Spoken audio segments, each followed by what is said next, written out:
para todos. Vale, pues bien, ya se me ha presentado, les agradezco, es un honor y un gran placer estar para mí en este día, en este congreso, y bueno, ya dieron un poquito de datos sobre mí, únicamente voy a complementar, y pues como bien mencionaron, el tema que presentaré el día de hoy es la profesionalización ética y científica para los educandos en psicología y como próximos psicoterapeutas, ¿vale? Bien. Igual complementando un poquito de lo que ya presentaron sobre mi formación académica y curricular, nada más habría que agregar que también me dedico a la parte del diseño y desarrollo en cursos, talleres y diplomados por estándares de parte de la SEP y de la Secretaría de Trabajo de mi país, México. ¿De acuerdo? Bien. Antes de comenzar, les pido que respetemos algunos lineamientos en la manera de lo posible, lo cual sería mantener la atención y respeto, guardar silencio durante la ponencia, mantener su cámara web encendida si es que es posible, apagar algún celular o distractor que pudiera afectar a su atención durante la ponencia y levantar la mano si tienen alguna duda. Para esta parte les voy a pedir que puedan anotar todas sus preguntas o dudas que vayan surgiendo durante la ponencia y las pregunten al final, ya que tenemos una sección de preguntas o dudas, ¿vale? Bien, se busca cumplir algunos objetivos específicos durante la ponencia, los cuales son que ustedes como participantes puedan conocer qué es y para qué sirve la profesionalización ética y científica para psicólogos y psicoterapeutas en México. Quiero ponerles un contexto, ¿vale? Yo vengo de México y algo que me he percatado con mi experiencia docente y en la práctica psicoterapéutica profesional es que no en todas las escuelas y no todos los psicólogos atraviesan por este tipo de formaciones, las cuales deberían de ser de carácter obligatorio dentro de las escuelas antes de salir a ejercer. Entonces es importante que puedan comprender también la importancia de la profesionalización ética y científica para los estudiantes y los próximos psicoterapeutas, ¿vale? Los participantes valorarán y reconocerán la importancia de la formación ética y científica crítica de los educandos en psicología. Algo que también se deja mucho de lado es a veces la parte crítica. Deberíamos de tener una formación no solamente en la parte científica y ética, sino también en el sentido crítico. Y por ello es que también va a ser importante identificar la psicología basada en la evidencia científica o la misma psicoterapia, que también se les conoce por el seudónimo de tecnologías. Ahorita lo vamos a ver. De hecho, es algo que ya hemos estado viendo durante todas las ponencias. Igual solamente sería para retomarlo. Y por último, entender que debe de haber una actualización constante en cuanto a profesionales, de acuerdo a asistencia a congresos, coloquios, diplomados, máster, si es posible, mantener una constante actualización en los contenidos, ¿vale? Bien, ¿cuál es el objetivo general? Que ustedes como participantes conozcan y comprendan la importancia de la profesionalización ética y científica para psicólogos y psicoterapeutas en México. Nuevamente recalco, es un contexto de mi país, pero que igual busca la reflexión y la crítica en los lineamientos de los demás países de habla hispana, ¿de acuerdo? Entonces también vamos a ver cuál es el rol o la función del psicólogo, psicoterapeuta, sumado a los principios de inclusión e integralidad en mi país actual. Aquí tenemos algo que se llama la SEP, que es la Secretaría de Educación Pública, y la NEM, que es la Nueva Escuela Mexicana. Básicamente nos dice que se busca el sentido crítico desde los principales ámbitos de formación académica. Hablamos desde kinder, primaria, secundaria, universidad, o lo que vendría a ser pregrado o licenciatura. Entonces, me baso en esta premisa que tenemos desde nuestros apartados educativos, ¿vale? Que es la SEP y la NEM. Antes de iniciar con el tema directamente, me gustaría que me ayudaran a participar todos ustedes, ya que me doy cuenta que tenemos un público bastante variado, desde estudiantes, egresados, expertos que ya trabajan en el área, etcétera. Entonces, voy a seleccionar a alguno de ustedes al azar, o si alguno de ustedes quiere participar directamente, se lo agradecería.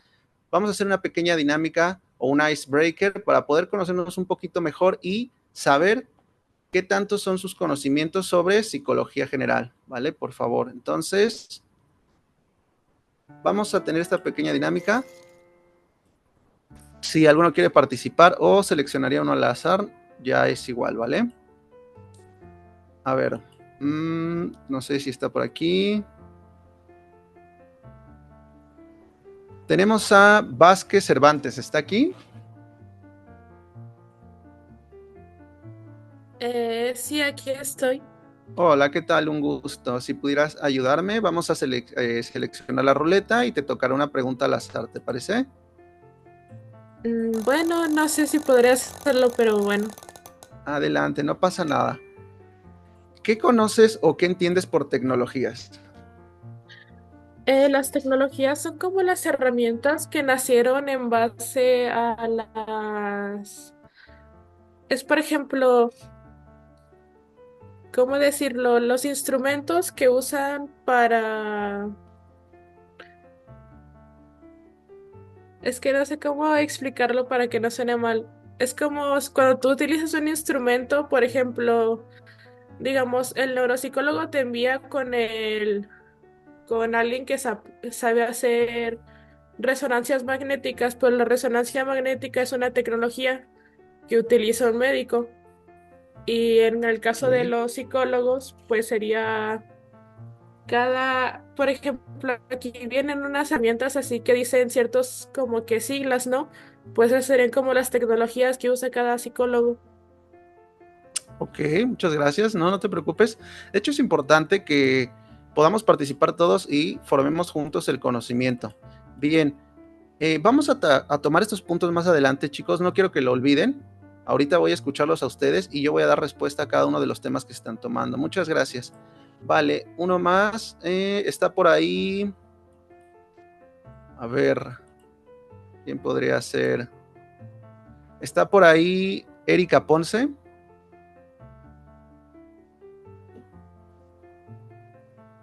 Erika, ¿estás por ahí? ¿Estás presente?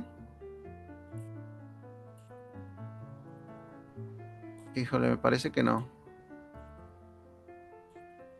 A ver, avancemos con otra persona que esté. Es importante que estén presentes y tengan la atención fijada a los temas, chicos, igual. Por ahí está Ángela.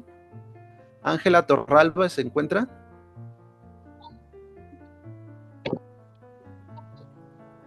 Hay una manito alzada. Ah, A ver. claro, sí, adelante. Ah, sí, yo quería participar. Muchas gracias, claro que sí. Vamos a ello. Vale, nada más permíteme. Y sería listo. Claro que sí. Te agradezco. ¿Cuál es tu nombre? Kevin Escamilla. Mucho gusto, Kevin. Bien, ¿qué es y para qué sirve la psicoterapia, Kevin? ¿Qué sabemos? ¿Qué conocemos? Bueno, sé que es un área de parte de la Ujú. psicología que pues se centra como en la parte tecnológica, ya que generalmente se interviene por medio de terapia y de lenguaje frente a una persona que presenta algún problema de índole, pues podríamos decir psicológico, Ok, y se busca una modificación en la conducta para ese problema que se tiene. ok, muy bien. Muchas gracias. Bien, vayan recordando estos pequeños conceptos, ¿vale? Ok, únicamente para poder irnos conociendo un poco mejor y romper un poquito el hielo es el sentido de esto, ¿vale? Desafortunadamente por el tiempo no puedo tardarme más. Gracias a los que participaron. Bien, ahora sí, vamos directo al contenido. ¿Qué es lo que vamos a ver? Pues vamos a hablar de salud mental o enfermedad mental. ¿Qué es el APA, la OMS? ¿Qué son y para qué sirven los manuales DSM-5 y CIE 10 y 11? ¿Y para qué es la nueva revisión del manual DSM-5-TR? En el apartado 2 vamos a ver el copia y pega del modelo biomédico de la salud y enfermedad mental en psicología, cuál es la importancia de la salud y enfermedad mental, crítica al copia y pega del modelo biomédico de la salud y enfermedad en psicología, por qué y para qué, tú no eres una etiqueta o diagnóstico, y como tal, riesgos derivados del uso del modelo biomédico, ¿vale? También vamos a ver todos aquellos factores que influyen en la enfermedad mental de la población mundial. Y siguiente, vamos a ver lo que es la psicología basada en la evidencia científica o PBE y también su apartado desglosado en la psicoterapia o tecnologías. Asimismo, vamos a ver la profesionalización ética y científica para los psicólogos y psicoterapeutas en México. ¿Qué es la ética profesional? La Secretaría de Educación Pública, la de Salud, el COFEPRIS, las NOMS o normas oficiales mexicanas, el Registro Nacional de Psicólogos, el Código Ético del Psicólogo de algunas asociaciones y sociedades, las certificaciones o acreditaciones necesarias para poder ejercer psicoterapia, el argot especializado y propio del área, el CIFRS, que es parte de una organización que trabaja de la mano con la SEP y se encarga de los planes de estudio aquí en México, lo vamos a ir viendo. Y por último, las universidades que enseñan acerca de psicología basada en la evidencia en México. Por último, tendremos las conclusiones acerca de las funciones profesionales, el rol del psicólogo, psicoterapeuta, y que precisamente lo que se busca es esta formación ética, científica y crítica del alumnado para que pueda ejercer de mejor manera su práctica profesional, ¿vale? Bien, vamos a empezar por el APA. Pues, ¿qué es el APA? Sabemos bien que es la Asociación Americana de Psiquiatría y pues esta nos da una definición pues en sus lineamientos, según ellos, muy puntual y se refiere al estado emocional, psicológico y social capaz de enfrentar y manejar los desafíos de la vida para desarrollar nuestro potencial, mantener relaciones saludables y contribuir a nuestra comunidad. Es la forma en la que los pensamientos, sentimientos y conductas afectan la vida. También conduce a una imagen positiva de uno mismo. Digo, aquí podemos ser bastante técnicos, lo estoy diciendo de la manera más simple posible porque pudiéramos hablar de autoconcepto, autoimagen, autorrealización, pero vamos a tratarlo de una manera bastante sencilla para que sea digerible tanto a expertos como estudiantes, egresados, público en general. Entonces, pues nos da esta definición el APA, ¿no? Referente a la manera en la que podemos afrontar los desafíos de la vida diaria. Por aquí tenemos un video, no lo vamos a ver por cuestión de tiempo, únicamente les doy el dato, pueden checarlo en su sitio web, la definición que les estoy dando, ¿ok? También tenemos la definición por parte de la Organización Mundial de la Salud, la cual es parecida, pero hace un hincapié en que no solamente se refiere a la ausencia de trastornos o enfermedades mentales como coloquialmente lo conocemos, sino que también hace referencia al bienestar psicológico y social de la persona. Es decir, que los resultados sociales y clínicos pueden ser muy distintos y también se hace mención a la capacidad de afrontar los problemas del día a día. Es decir, trabajar de manera productiva y en pro de la comunidad. Por ende, podemos comprender que todos estos lineamientos se refieren a la parte de cuestión de afrontamiento de estrés. De hecho, ahí podemos ser más técnicos, hablamos de eustrés, distrés, etc. Pero quiero que noten que también se hace un seguimiento o un abordaje a no solo la parte de ausencia de trastornos o enfermedades mentales, sino que también al afrontamiento a los problemas de la vida diaria. Pero ¿qué creen? En cuestiones de hablar de conceptos o de abstracciones como lo es la mente, podemos enfrentarnos a que la mente es un constructo que epistemológicamente y ontológicamente no tiene un sustento al menos constante y confiable. De hecho, esto es mucho de lo que se critica este modelo. Entonces vamos a entender que a nivel mundial tenemos estas organizaciones, ¿vale? Bien, ¿qué son y para qué nos sirven los manuales del DSM-5 y el CIE-10 y CIE-11? Quiero que vean que del lado izquierdo tenemos al famoso DSM-5, estoy seguro que lo conocen, y este hace referencia a una herramienta que tenemos como un manual estadístico de los trastornos en general y principalmente mentales. Pero quiero que vean que este ha sido creada por una asociación de psiquiatras con nula participación de psicólogos y claramente tiene un enfoque más médico, psiquiátrico que psicológico. Del lado derecho tenemos al CIE-10 y CIE-11, el cual ha sido creado por la Organización Mundial de la Salud, que sabemos está en vanguardia por médicos y psiquiatras y le dan una categorización o enfoque meramente médico o biomédico, pero hay que ser críticos. También están tomando actualmente aquellas dimensiones etnográficas, socioculturales e históricas que impactan en lo que conocemos como salud o enfermedad mental, ¿vale? Entonces quiero que veamos este pequeño cuadro comparativo que nos hace darnos cuenta que el DSM-5, porque ha tenido varias revisiones, incluye trastornos mentales únicamente, se utiliza en el contexto clínico y forense, educativo, comunitario, etcétera. Es el único, no es utilizado, perdón, por el MinSal. Aquí hablamos de los ministerios de salud, ya sea por Chile y El Salvador. Fue elaborado por la APA, la Asociación de Psiquiatría Estadounidense, y tiene una evaluación multiaxial de 5 ejes, es decir, que en diferencia al CIE-10 incluye la clasificación de enfermedades. Vean cómo cambian la conceptualización, mientras que uno me habla de trastornos, el otro me habla de enfermedades fisiológicas, internas, externas, y de trastornos también lo retoma, pero principalmente desde este punto médico. Es el único manual que se utiliza en el MinSal, es decir, en el Ministerio de Salud. Este sí se utiliza en Salvador y Chile, mientras que el otro no. Fue elaborado por la OMS y cuenta con 3 ejes de evaluación multiaxial. ¿Qué entendemos por los ejes de evaluación multiaxial? Pues bueno, básicamente que nos permite hacer una informe sobre la actividad global de una persona a partir del diagnóstico de 5 ejes, contemplando una evaluación completa y sistémica, y no solo de los trastornos mentales y psicológicos, sino también de la parte ambiental que pueda estar atravesando un individuo, y lo cual lo podemos ver en la imagen que está en el centro. Cada uno tiene diferentes ejes multiaxiales, ¿vale? Entonces esto nos ayuda a la supuesta integración de un diagnóstico, ¿ok? Bien, ¿para qué la nueva revisión del manual DSM-5TR?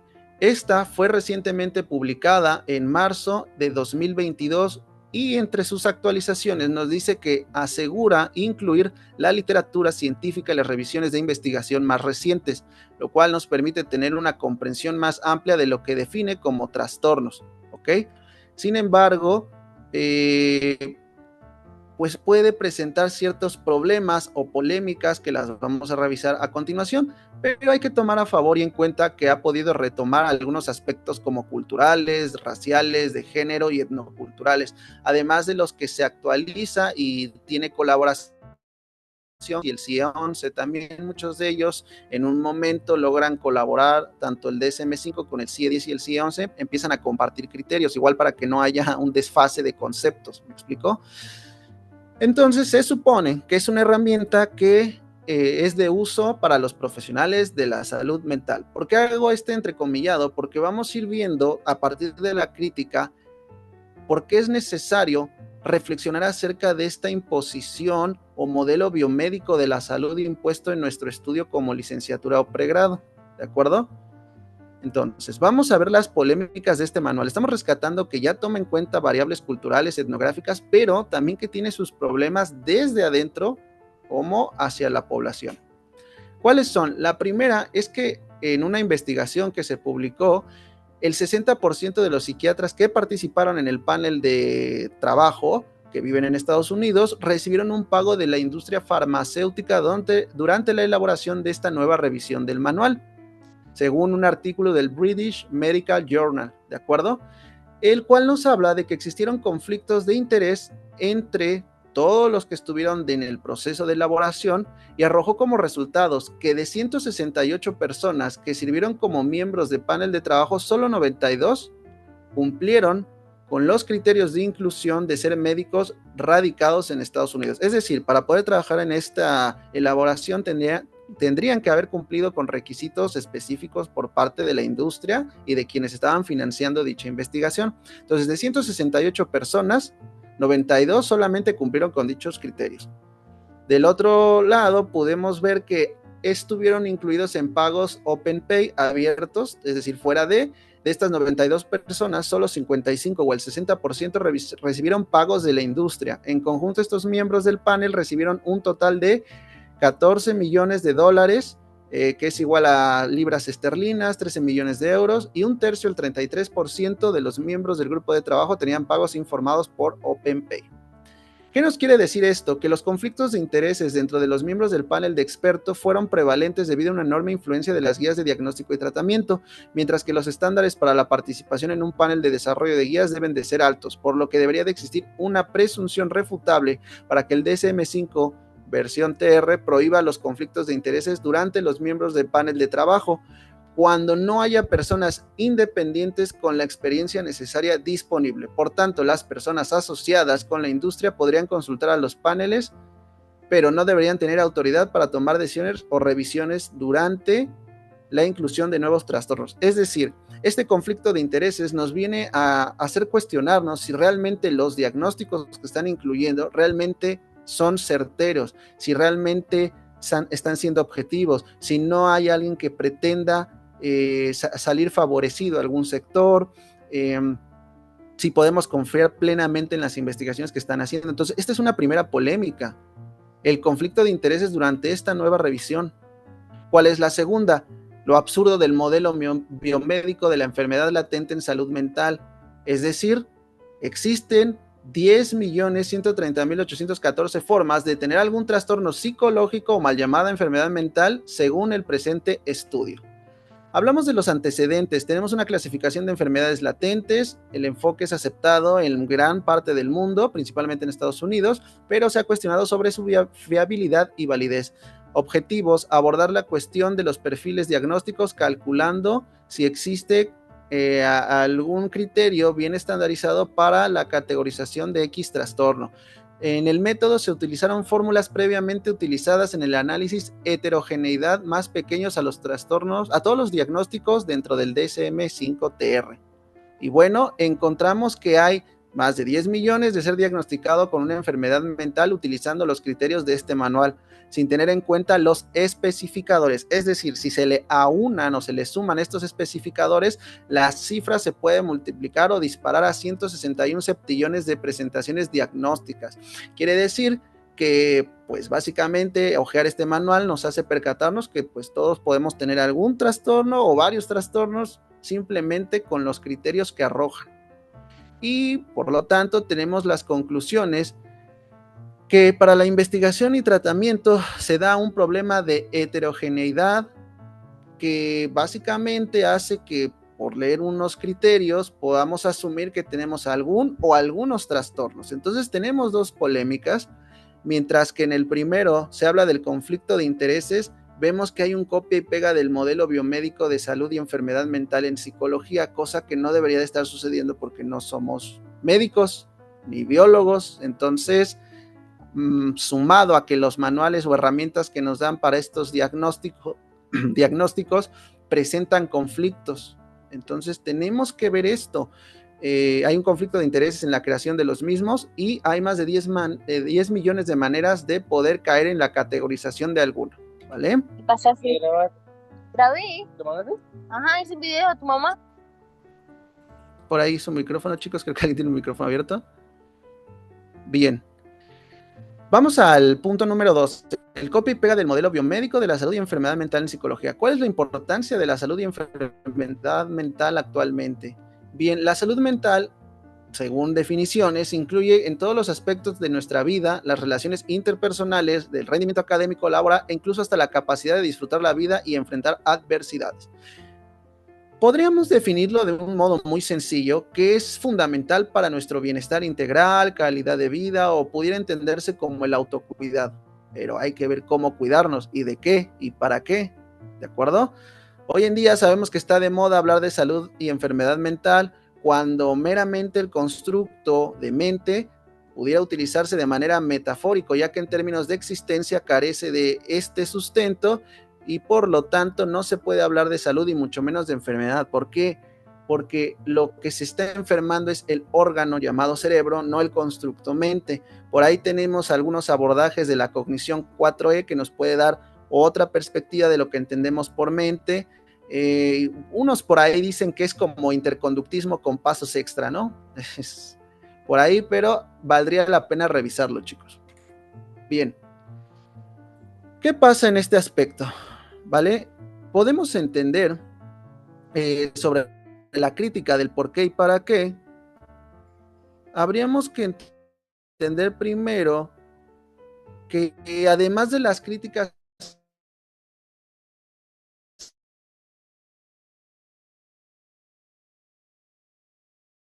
hechas por Thomas Szasz,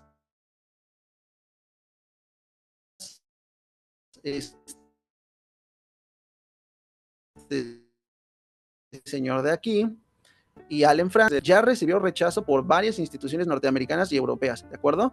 ¿Por qué? Porque estaban a legalidad y validez y pues obviamente no querían que se vieran afectados por los criterios que el APA había propuesto en un inicio. Entonces, en su lugar desarrollaron los Research Domain Criteria para que pudiera haber una premisa que pudiera abordar de mejor manera lo que entendemos como trastornos o problemas psicológicos, que cabe recalcar no son lo mismo, de ahí se tienden a confundir. Entonces, aseguraron que tiene una causa neurofisiológica subyacente, es decir, algún tipo de alteración en el funcionamiento del cerebro y organismo que puede ser la posible causa de los síntomas. Supuestamente, al identificar las bases neurobiológicas y fisiológicas, además de las funciones, el psiquiatra guiaría el tratamiento con la misma exactitud que un cardiólogo registra alguna otra sintomatología, como puede ser en el corazón, identificando qué está originando el mal o el síntoma. No obstante, aunque muchos problemas psicológicos presuponen correlación biológica, la evidencia científica que existe es controversial, ya que algunos podrán alegar que sí es demostrable estas afectaciones en el órgano cerebro y por tanto esa correlación con los problemas o trastornos psicológicos, y la cual es que por otro lado van a decir que no existe suficiente evidencia, ¿de acuerdo? Por ejemplo, desde el punto neurofisiológico, la esquizofrenia durante muchos años fue el estandarte de la misma psiquiatría, ¿vale? ¿Y qué pasa con esto? Que se ha encontrado que en personas tanto psicóticas o no psicóticas se alegaba que la posible causa era el tamaño del hipocampo, aquel parte del cerebro que tiene forma de caballito de mar, y aquí tenemos una pequeña neuroimagen, o depende de la técnica, está también la resonancia magnética, en la cual tenemos dos cerebros, el A y el B, uno del que se presupone es psicótico y el otro no, o que tiene algún trastorno como esquizofrenia, y se pensaba que esto se debía al tamaño del hipocampo. ¿Y qué encontramos? Que la verdad es que no es tan cierto esta correlación biológica, sin embargo se quiere creer que es 100% verdadera. Entonces, no, la evidencia nos muestra que no es tan confiable decir que por el tamaño del hipocampo alguno puede padecer de esquizofrenia. Y por el otro lado tenemos a Alain Frances, que es un psiquiatra, el cual nos hace una reflexión muy valiosa y dice: hemos creado un sistema diagnóstico que convierte problemas cotidianos y normales de la vida en trastornos mentales. Sí, desafortunadamente hoy estamos viviendo una psicopatologización en el extremo y ahorita vamos a ver por qué. Bien, vamos a reflexionar lo siguiente, ¿vale?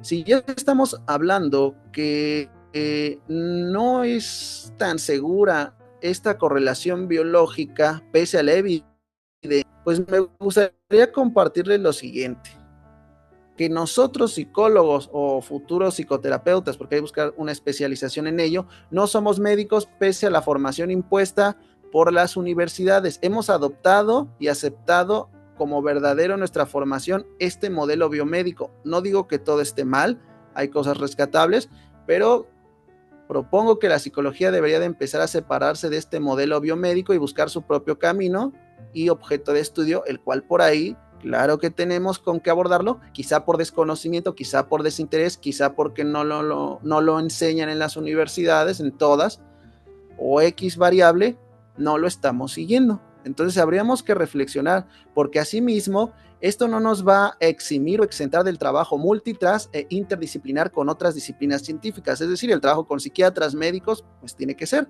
Tenemos que conocer un poquito de su área como ellos de la nuestra, pero eso no quiere decir que seamos médicos, ¿de acuerdo? Y pues por lo tanto tenemos algunos libros, los cuales los autores son Thomas Szasz, psiquiatra y escritor húngaro, estadounidense, el cual nos da libros sobre la esquizofrenia, el libro sobre ideología y enfermedad mental y el libro de El mito de la psicoterapia. Son 3 libros que les recomiendo leer bastante para que vayan entendiendo un poquito más de lo que estamos hablando, ¿vale? Bien, ¿qué pasa con esto? Tú no eres una etiqueta diagnóstica. Hay que entender qué son las etiquetas diagnósticas, porque se han hecho varios intentos de poder categorizar a lo largo de la historia, clasificar los psicológicos. Y esta es una tarea fundamental de la ciencia como instrumento para poder ordenar aquellos criterios que puedan explicarnos esto. Y pues de este lado hemos tenido los distintos intentos de los DSM, desde la versión 1 hasta la 5, ¿no? ¿Qué pasa con esto? Que podemos caer en estos intentos de taxonomía y de clasificación en un reduccionismo y homogeneidad que no es favorable, porque puede darse este criterio de homogenizar a todos y decir que todos tenemos un trastorno cuando no necesariamente, y también esto pues afecta a la percepción propia del consultante o de la persona que acude a una valoración, evaluación, o si se le entrega un diagnóstico, sea con el experto que esté acudiendo. Muchas veces ha pasado que hay personas que no tienen algún trastorno, pero se les adjudica como tal, y esto pues daños en la autopercepción de la persona, y también llega con este diagnóstico, con esta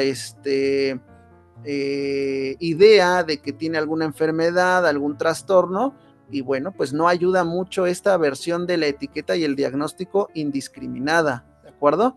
De igual manera, tenemos unos libros para recomendar. Tenemos a Alain Frances, que fue profesor emérito de psiquiatría en la Universidad de Syracuse, en Nueva York, y nos habla en su libro de ¿Somos todos enfermos mentales? Aquí cuestiona, él fue muy crítico, a pesar de que trabajó en esta parte de la integración y formación de los criterios de los DSM, pues él también hace una crítica muy sólida.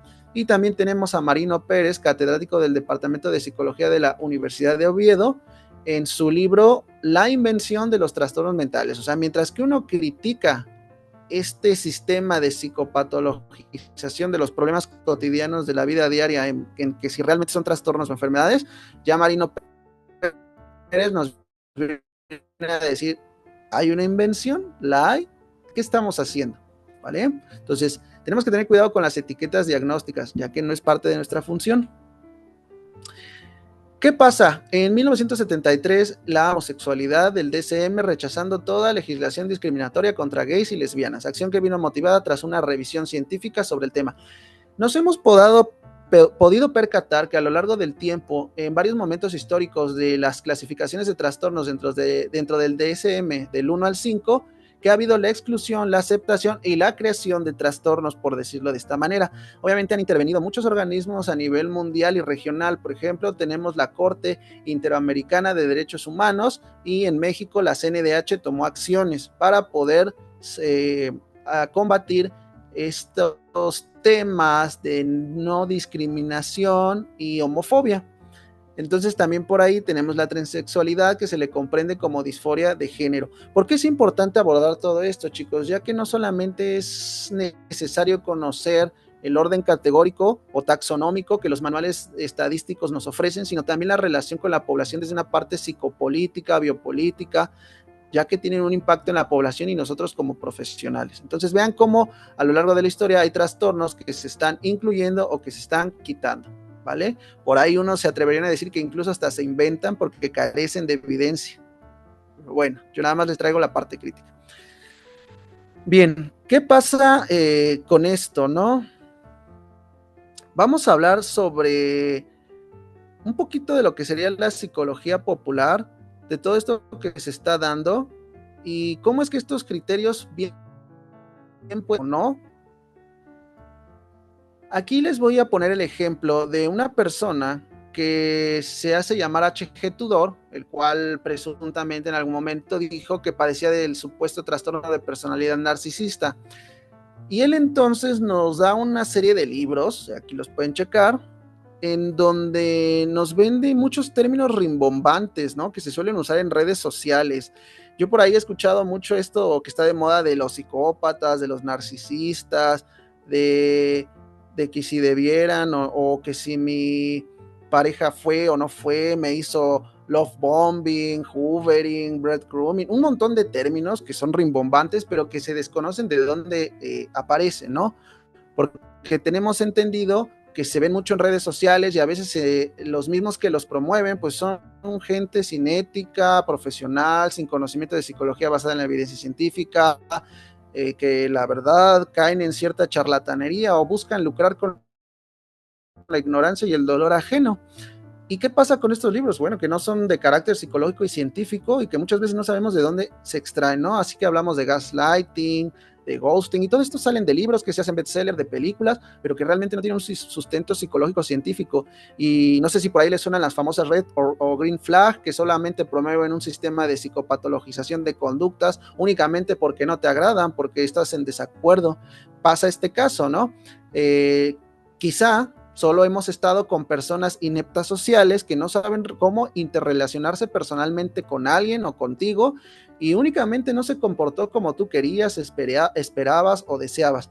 Y no quiere decir que tenga algún problema psicológico o trastorno. Entonces tenemos que tener cuidado, porque esta cultura de la emulación del modelo biomédico como psicólogos, no solamente tenemos ese problema que hemos copiado, pegado, emulado e imitado, sino que también hemos copiado la mala praxis de psicopatologizar, así como la psiquiatría estuvo patologizando problemas de la vida diaria en trastornos. Hoy en día estamos psicopatologizando, cuando es la mala praxis, sin ética y ciencia, se está psicopatologizando toda conducta por el mero hecho de que no te gusta. Si tu expareja, tu novio no te gustó cómo te trató, es que me hizo hovering, love bombing y no sé qué tanta vaina rara. Entonces hay que tener cuidado con eso, ¿vale? Bien, ¿cuáles son los riesgos del uso del modelo biomédico en la salud, enfermedad y psicología? Pues aquí tenemos a Brett J, que nos hace toda una serie de puntos o lista en donde él cuestiona varios apartados sobre el uso del modelo biomédico en la salud y enfermedad. Y lo podemos entender de manera muy simple, ¿vale? Que existen biomarcadores que se pueden utilizar en la medicina y son las medidas de actividad eléctrica del cerebro a través de la electroencefalografía o la magnetoencefalografía. También se pueden hacer medidas volumétricas de ciertas regiones del cerebro a través de imágenes de resonancia magnética. Todas estas son técnicas que se utilizan para los biomarcadores. Esto nos ayuda a ver neuroimágenes, a ver tamaños, volúmenes, áreas que se iluminan de la actividad cerebral, etc.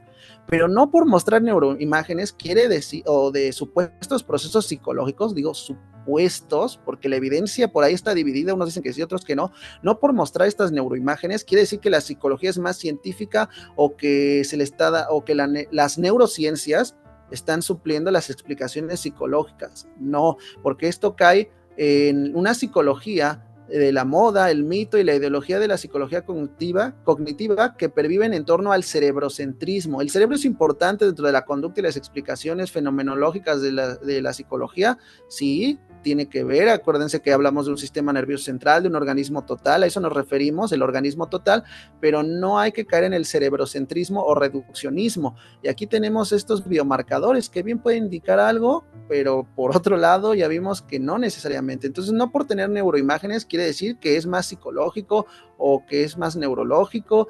No, hay que tener cuidado con eso, ¿de acuerdo? Recuerden que nosotros tenemos un propio objeto de estudio, tenemos un propio camino, tenemos un propio seguimiento que dar desde la parte psicológica. Una mano real Para y esto una lo falsa, podemos ¿ok? explicar La por otra el verdadera medio aquí. de un experimento muy Esta sencillo es la que se ilusión llama de la dolor mano de goma. idiopático. El cerebro Como pueden sabe ver, que te acarician la mano estoy seguro porque que quizás combina la algunos lo vista con las conocen o lo han entradas hecho. sensoriales. Y tu cerebro asume la mano Básicamente falsa se como refiere propia porque las caricias en ambas incluso a manos la ocurren en el hipocondría, mismo ¿no? lugar. Cree Conocemos que la gente mano que piensa que falsa está es enfermo de real. todos, podemos qué verlo desde ¿Y la qué pasa? psicomatización. ¿Y qué pasa si te sujeta la Empiezan mano? No estoy. precisamente a sentir los síntomas sin alguna causa Durante de el enfermedad experimento, Siento como si subyacente, sin estuviera alguna niña, la causa mano médica, falsa es tu biológica, mano real. neurológica. Entonces podemos entender que existe la dolencia, existe la Sí, molestia, mi cerebro se pero pregunta, no ¿por qué mi mano precisamente se la ve tan causa que rara? la ocasiona. Podemos entender esto como el Cuando dolor sientas la caricia, idiopático. Entonces, no veremos negamos que si llega a existan estas dolerte. dolencias, y lo que cabe aclarar es que no negamos que existan las enfermedades, las categorías, los tipos Qué de impresión, y es tan todo extraño. aquello que puede afectar a los órganos que nos componen. En este caso pueden haber enfermedades, males congénitos, desde la herencia genética, etcétera, que afecta al cerebro y que posiblemente esto afecta el comportamiento, las emociones y la cognición de quien lo padezca. Eso sí lo aceptamos. La enfermedad al órgano, pero no la enfermedad a una construcción abstracta llamada mente, es la gran diferencia. Sí la reconocemos, y cabe mencionar que esto no es para generar disputa entre médicos, psiquiatras, psicólogos que crean y utilicen el modelo biomédico de la salud y que utilicen los manuales. No, simplemente es la reflexión de todo lo que estamos haciendo y de que sí es lo que deberíamos de hacer. Por aquí tenemos este ejemplo, ¿no? Desde la perspectiva médica tenemos a un paciente con tos y que busca el análisis de los síntomas, ¿no? Esta descripción de los mismos, poder entender cómo funciona, pero la verdad es que no es lo mismo, porque aquí hablamos de problemas de homogeneidad. Por ejemplo, aquí en los sistemas de salud pública de México, si tenemos un enfermo con cáncer, los 9 de atrás también, y los tratamos de la misma manera. Entonces, no pudiera ser de esta forma tan prevalente en su accionar, ¿de acuerdo? Pudiéramos entender que es así. Bien. Permítanme tantito. Permítanme. Listo. Ya, es que tuve ahí por ahí un pequeño... Ya. Entonces, vamos a entender que por mucho que pudiera sonar lógico cómo abordamos esto, pondremos un ejemplo muy claro. Tenemos la famosa ansiedad. Por ahí tenemos las propuestas biomédicas que nos hablan que es una enfermedad, y tenemos la otra propuesta alternativa que podemos entenderlo como una respuesta que surge de la interacción con otros organismos, con el contexto, una respuesta adaptativa, y que simplemente se presenta por la prolongación en exposición ante un estímulo que puede ser desagradable, angustiante o aversivo, y esto causa una respuesta llamada ansiedad. Por ahí tenemos la película de Intensamente, que la aborda como una emoción, y la verdad es que, híjole, es bien problemático porque cada uno va a decir es que se puede abordar de diferente manera de acuerdo a tu estudio, ¿no? Sí, pero la verdad es que eso solamente hace que no sepamos bien a qué nos estamos enfrentando y no nos pongamos de acuerdo. Entonces, así como existen estos tipos de enfermedad, también existen los tipos de enfermo, porque no todos conllevan una situación o una enfermedad igual a otros, unos la conllevan de mejor manera que otros. Entonces es importante ver esta parte.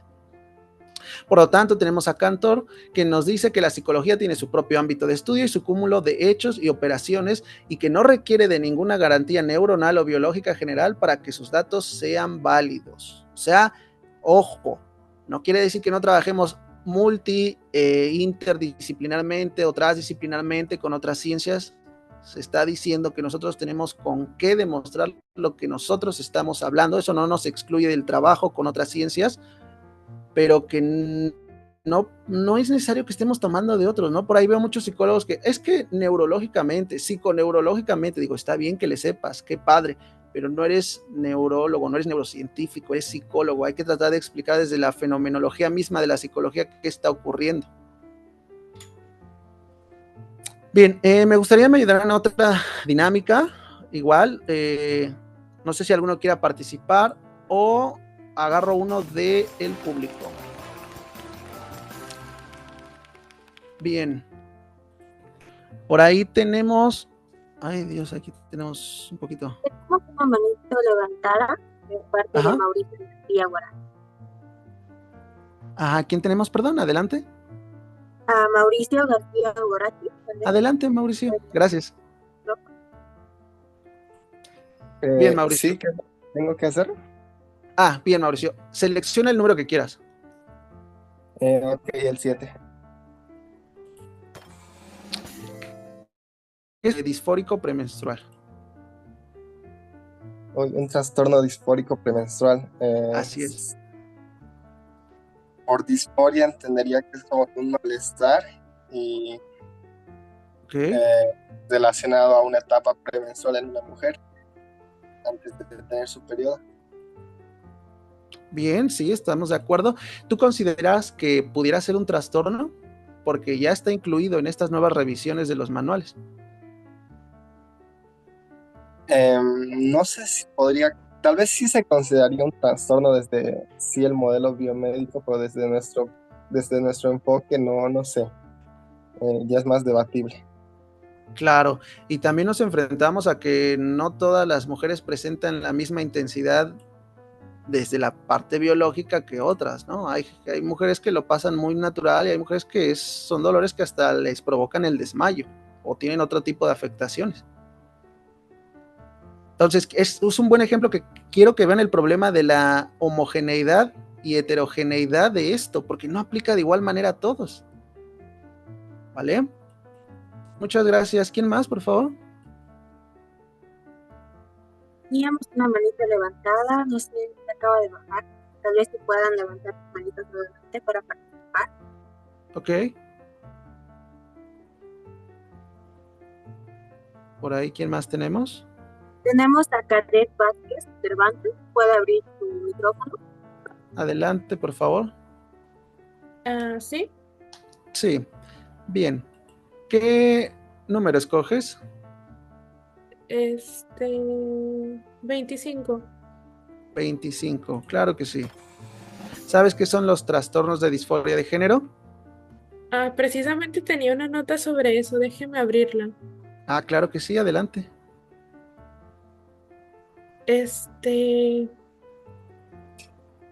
Pues es que, por ejemplo, en el DSM-5 lo dicen disforia, que es como un malestar, ¿no? Así es. Relacionado con el género, y yo le iba a decir que respecto a eso, como nos mostró la homosexualidad o personas como que no heteronormadas, como suelen decir, Ajá. al revisarla en el DSM o manuales como el CIE-10 que se maneja como incongruencia de género, Ujú, parece como que un diagnóstico hecho al igual que muchos otros desde una perspectiva social, más que ujú, sea el cerebro, ¿no? El que está enfermo. ujú. Y en artículos recientes se sabe que el cerebro como tal no está sexado en femenino o masculino Así y se es. habla más de haber sido socializados en el género o bajo roles de género. Y de hecho también se habla de sesgos de género, ya sea por investigadores Ujú, o por el contexto histórico, ¿no? ujú. Este, y también cómo esto afecta en los muestreos, ¿no? En las investigaciones, porque afecta cómo nos socializamos en el género, ¿no? Así es. Entonces, no sé si me iba a preguntar si lo de se consideraría un trastorno o no. Me parece muy buena tu aportación y coincido bastante. Eso es lo que quiero que nos demos cuenta, ¿no? Que vean todos los problemas, como bien lo dices, se aborda desde otras dimensiones e incluso los manuales ya lo reconocen, ¿no? Los factores culturales, etnográficos, sociales, raciales, de género. Y la El verdad que es contexto complicado. histórico tiene mucho que Así ver. es, así es. Y entonces volvemos a lo mismo, ¿no? Esos son los problemas de los manuales, de la hegemoneidad, que no puede aplicar a todos de misma manera. Entonces, pues ahí es cuestionable. Entonces, si es o no es, o de qué depende, ¿no? Creo que con esta participación que nos acabas de dar queda claro el punto que estamos intentando reflexionar. Está bien. Muchas gracias. A Bien, usted. uno más. Gracias. Uno más o continuamos por el tiempo, chicos, porque ya casi estamos. Voy a Si no levantar hay, su mano, por favor. Leemos también sus mensajes, pero con la manita levantada. claro, ¿quién está por ahí? Bueno, al parecer no hay más participantes por el momento. Bien, no se preocupen, sigamos por cuestión de tiempo. Vale, les agradezco. Entonces, hablemos rápidamente, ¿vale? Tenemos los factores que influyen en la famosa salud mental. Hablamos de factores biológicos y neurológicos. Hablamos de genética, estructura cerebral y desequilibrios químicos que pueden contribuir a la salud mental. La genética desempeña un papel crucial en la predisposición a trastornos mentales. Desde la neuroquímica cerebral, los desequilibrios en neurotransmisores afectan la producción de serotonina y la dopamina que están relacionados con trastornos mentales. Bien, aquí reconocemos la influencia, la correlación, pero nuevamente no explica todo. Hay que tomar en cuenta más factores. Hay que darle reconocimiento y mérito a cada cosa, pero recuerden que al ser hablar del ser humano, de un organismo que se ve influenciado por factores externos e internos, pues no es fácil caer en estos, o no deberíamos caer en estos reduccionismos o argumentos centristas, ¿no? Es que es por esto nada más y todo lo demás no cuenta, ¿vale? También hablamos de factores del desarrollo. Aquí hablamos de teorías del apego y bueno, como precursor o pionero tenemos a Bowlby, pero pues recuerden que también es, pues como tal, pues tiene una influencia psicoanalista y pues hay que tomarlo con pinzas porque no todo esto es regla, ¿sale? O sea, no por tener padres alcohólicos el hijo va a ser alcohólico, puede ser que sí, puede ser que no, entonces por eso hablamos de tomarlo con pincitas, ¿ok? Y entendemos que los factores no son igual a determinantes, influyen, sí, pero no determinan, hay que tener claro eso. ¿Qué otros factores? Los psicológicos, experiencias de vida, trauma, patrones de pensamiento, conducta, autoconcepto, hablamos del estrés psicológico, etcétera. Pero aquí nuevamente tenemos una crítica, ¿no? Pues es que no todo es trauma, no todo es en relación a, no es lo mismo un trastorno, no es lo mismo un problema psicológico, no es lo mismo la mal llamada salud o enfermedad mental. Por eso tenemos aquí la cita de Ripes, que pues, nos menciona que la mal llamada salud mental ni es salud y ni es mental, ¿no? Es importante tomarlos, es importante empezar a tratar de explicarlo, sí, pero pues no es como tal nos dicen, ¿no? Entonces tenemos que tener este sentido crítico para poder entender todas las dimensiones o factores que influyen en lo que consideramos como salud mental, ¿vale? Por lo tanto, también hablamos de factores económicos, lo sabemos bien. La atención psicoterapéutica privada es un privilegio en la mayoría de países. No, desde que no se cobra el mismo precio por dicha atención, varía que por tus estudios, que por tu formación, etcétera. No todos pueden acceder a ello. Sabemos bien que quien crece en un contexto paupérrimo o limitado económicamente hablando, pues no va a tener un buen desarrollo en salud mental como lo conceptualizamos, y entonces podemos entender que no todo es un trauma, no todo es un problema psicológico, trastorno o mal llamada enfermedad mental, y muchas veces lo que tenemos son problemas interpersonales, morales o derivados del problema del sistema socioestructural y económico en el que vivimos. Lo podemos entender muy simple.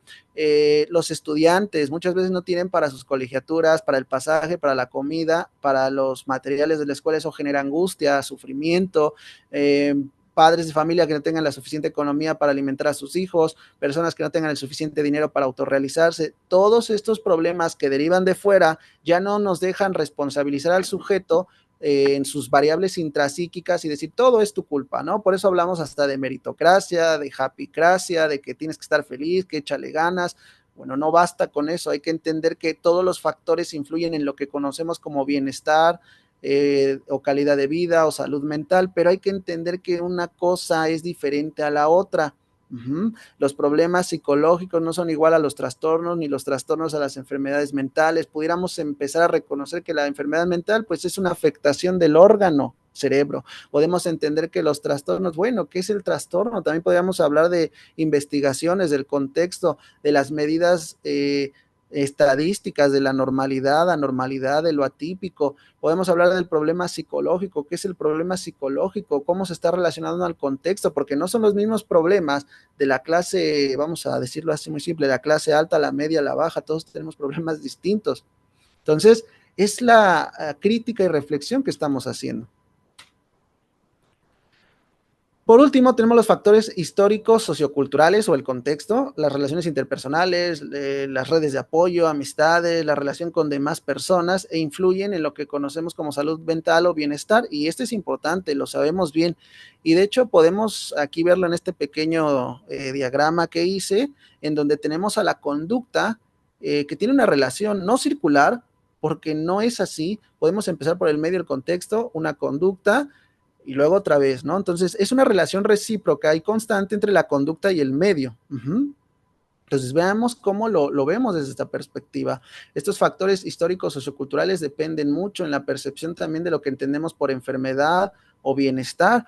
No es lo mismo los hábitos, las conductas, y por eso lo trato de explicar en estas frases sencillas o dichos, ¿no? Yo soy fiel creyente de los dichos, que son sabiduría popular en términos muy sencillos. Al pueblo que fueres, haz lo que vieres, y realmente nadie se baña dos veces en el mismo río. Entonces hay que entender la relación constante y recíproca del contexto en tu conducta y de este nuevamente en el medio. Entonces somos una interacción constante, ¿vale? Por último, hablamos del modelo hegemónico y homogéneo de la salud. Ya lo hemos estado viendo, no deberíamos de caer en su reduccionismo, en explicaciones médicas, biomédicas únicamente. Hay que tomar el contexto, hay que definir lo que es la salud, cómo relacionarlo con lo psicológico, verlo desde la parte cultural, social, etcétera. A eso nos referimos. ¿Vale? Les pongo un ejemplo muy claro. En México no se ha dado respuesta a las enfermedades crónico-degenerativas como diabetes, cáncer, y no se ha dado una cobertura amplia. Entonces tampoco podemos presuponer que ya se le dio cobertura a la famosa enfermedad mental. Entonces, no, hay que ver todo esto también.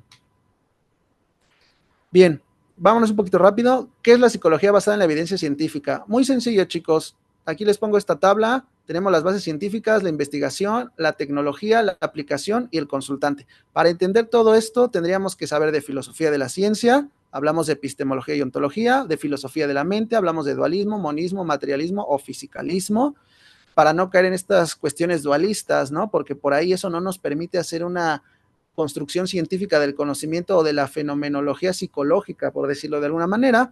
También hablamos de comprender de metodología de la investigación aplicada a la psicología en cuestiones de investigación cualitativa y cuantitativa. Hablamos de conocimientos en estadística inferencial y descriptiva para el análisis de datos estadísticos, ya sea desde pruebas paramétricas o no paramétricas. Para entender de psicología basada en la evidencia científica o PBE, sí necesitamos tener formación en estos conocimientos que bien debe de suplir las universidades en las cuales estudiamos. Y es muy importante que como estudiantes de psicología entendamos bien cada una, porque sin eso no vamos a poder interpretar y entender las investigaciones, los desarrollos de las tecnologías y las aplicaciones de la misma. ¿Ok? Por lo tanto, entonces, ¿qué es la psicoterapia basada en la evidencia científica o tecnologías? Primero hay que entender que el concepto de psicoterapia se ha ido adecuando y transformando a lo largo del tiempo. Inició primeramente con la definición de la hipnoterapia, que bueno, ya sabemos que no es tan científica, pero empezó el término psicoterapeuta. Entonces se ha ido adecuando y adaptando a los avances tecnológicos. Vamos a entender que tenemos una filosofía, lo cual es parte del conductismo. El conductismo está formado por axiomas filosóficos, es un análisis de armazón conceptual y por lo tanto nos da una filosofía de la ciencia de la conducta o de la psicología. Entonces, esta filosofía llamada conductismo se adhiere a, y entonces tenemos exponentes como Skinner, su conductismo operante, radical, y del desarrollo de una herramienta muy popular llamada análisis funcional de la conducta. Nada más como dato curioso, sabemos que existen más de 15 tipos de conductismo, pero nos centramos en Skinner.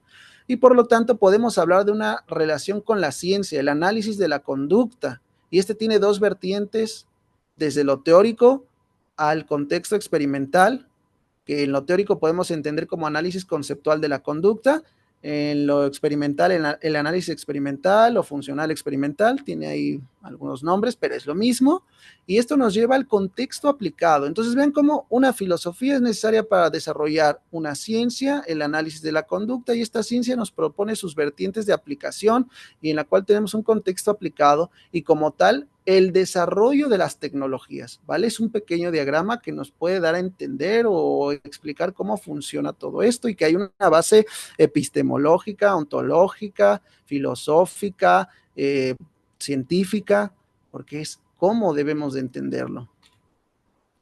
Y bueno, por lo tal tenemos las tecnologías y hablamos desde las terapias de primera, segunda y tercera generación, que ahorita están más de moda las de tercera, y seguro estoy que ya las conocen, las hemos estado viendo a lo largo del Congreso, y bueno, tenemos desde ACT, DBT, AT, FAP, desde cognitivo-conductual, son tecnologías y tienen sus tipos, sus derivaciones, sus técnicas, atienden ciertas problemáticas. Eso es importante, entender que cada una está especializada en una problemática, que no somos todólogos, que no debemos abordar todo, que no podemos con todo, es necesario especializarnos en una y comprender cómo se forman y cómo funcionan, ¿vale?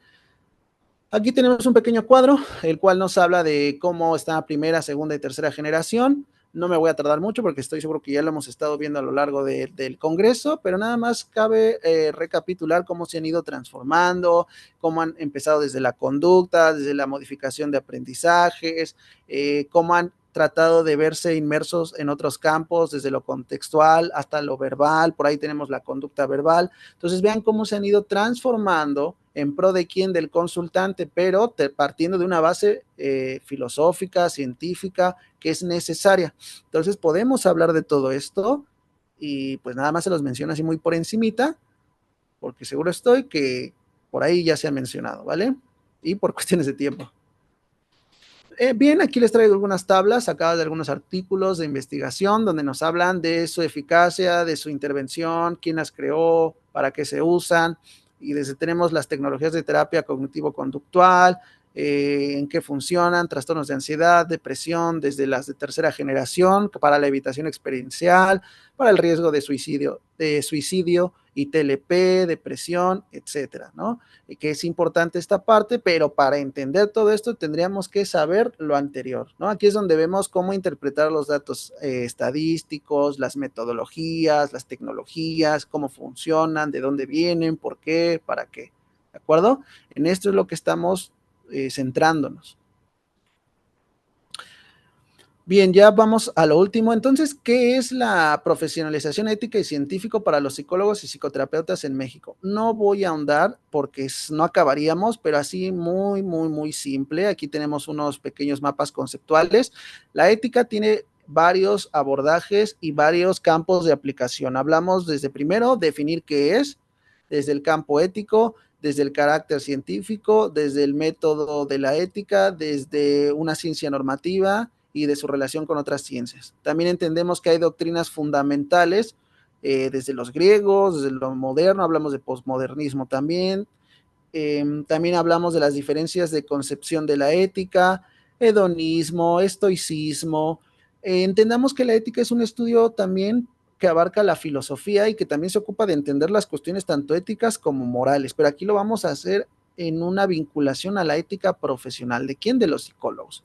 Y también hablamos de la ética y los valores, valores morales y no morales, definición de los mismos, porque tenemos una gran gama de valores desde los académicos, desde los de población, etcétera. ¿Vale? Por lo tanto, hablamos de una ética y psicología. ¿Y cómo se relaciona? Pues de diferentes concepciones dentro de la ética, desde los valores y desde la ética profesional. Y aquí es donde nos centramos. Hay una ética y psicología, pero también hay una ética en la psicología y por tanto hay una ética profesional en psicología, que nos habla de los valores, de la conducta, de la moral, de lo que debiéramos de hacer, de cómo debiéramos de relacionarnos en términos muy sencillos. Y por eso es que la ética profesional debe ser de carácter obligatorio en la praxis psicológica o psicoterapéutica. En pocas palabras, no es lo que a mí me guste y lo que a mí me parezca, es lo que se tiene que hacer. ¿En pro de quién? Del consultante. ¿Con las bases de qué? De la ética profesional en psicología. Es un estudio muy amplio, pero pues no me da el tiempo de explicarlo, entonces nada más para que entendamos de dónde viene y por qué es necesario. ¿Vale? Por último, tenemos aquí una pequeña definición de la ética profesional en psicología que se refiere al conjunto de principios y normas y valores que guían la conducta y las decisiones de los psicólogos en el ejercicio de su profesión. Y es lo que les hablaba. Tenemos criterios, tenemos lineamientos, normativas a seguir que, ojo, todas estas están sujetas al país y la región. Me gustaría darles un contexto muy rápido. Tenemos las cortes que se dieron en Berlín, si no mal recuerdo, por el año 2018. Obviamente existen códigos desde antes, pero esto es importante porque se trató de regular a nivel mundial todas las conductas éticas profesionales de los psicólogos y psicoterapeutas.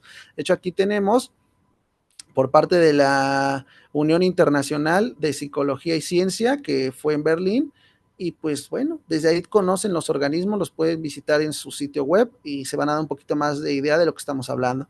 Entonces hay un contexto mundial, pero también hay un contexto nacional y regional, y aquí es donde hay diferencias entre los códigos éticos y normativas de cada país. Bien, ¿qué pasa en México? Tenemos la Secretaría de Educación Pública. Básicamente es una base de datos donde tú puedes acceder con la cédula profesional de la persona que te está atendiendo y tú puedes ver si tiene licenciatura en psicología, maestría, doctorado y si realmente tiene formación en lo que dice tener. Si no, pues va para atrás. Se puede denunciar y las sanciones varían. También tenemos la Secretaría de Salud, la Ley General de Salud, el COFEPRIS y el Código Penal. La Secretaría de Salud se ocupa de los temas de salud, en este caso lo que se conceptualiza como salud mental. Tenemos la Ley General de Salud y nos habla que en sus artículos 2 y 3 se encarga de la especialización médica para la salud mental, sumada a la ética profesional de los recursos psicoterapéuticos. O sea, que tenemos que ser éticos sí o sí, no es lo que nos guste, no es lo que creamos, es lo que tiene que hacerse de acuerdo a estos lineamientos, instituciones, sociedades, asociaciones, leyes, etcétera.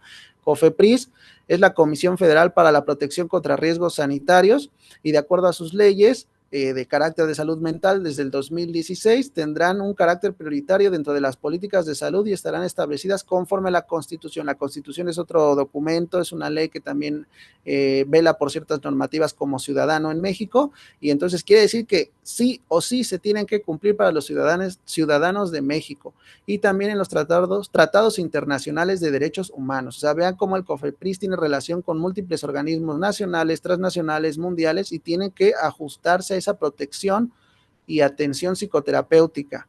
Aquí se pueden hacer denuncias física y vía internet de alguna mala praxis psicoterapéutica, desde que no es científica y no es ética, en Ciudad de México. Luego tenemos el Código Penal Federal, el COFEPRIS se relaciona con este mismo, y bueno, este es el Código Penal Federal que tiene que ver con su título 13º, falsedad, capítulo 7. Y aquí nos habla de dos delitos: la usurpación de funciones profesionales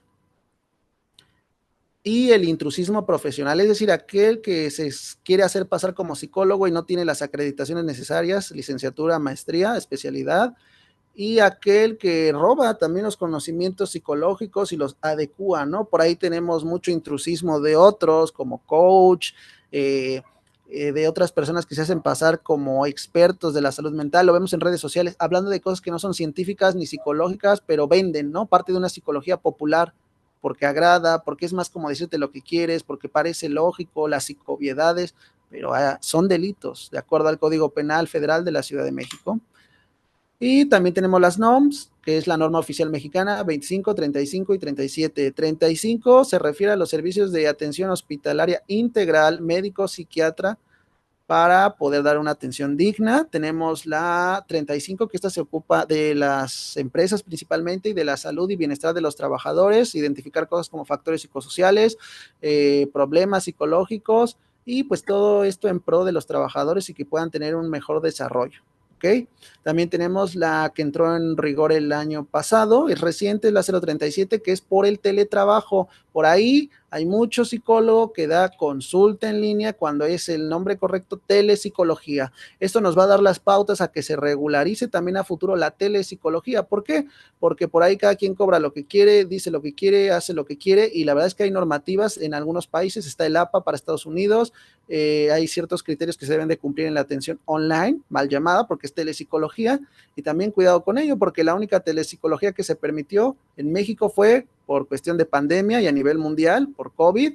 Desde ahí pues tuvimos mucha popularidad, y en México, por los lineamientos de la UNAM y la Ley General de Salud y Secretaría de Salud, se permitió la psicología online o telepsicología, pero como tal, no hay normas que regulen oficialmente esta atención. No estoy diciendo que sea ilegal, no estoy diciendo que van a ir a la cárcel, no, pero no hay un trabajo muy amplio desde esta parte en la telepsicología.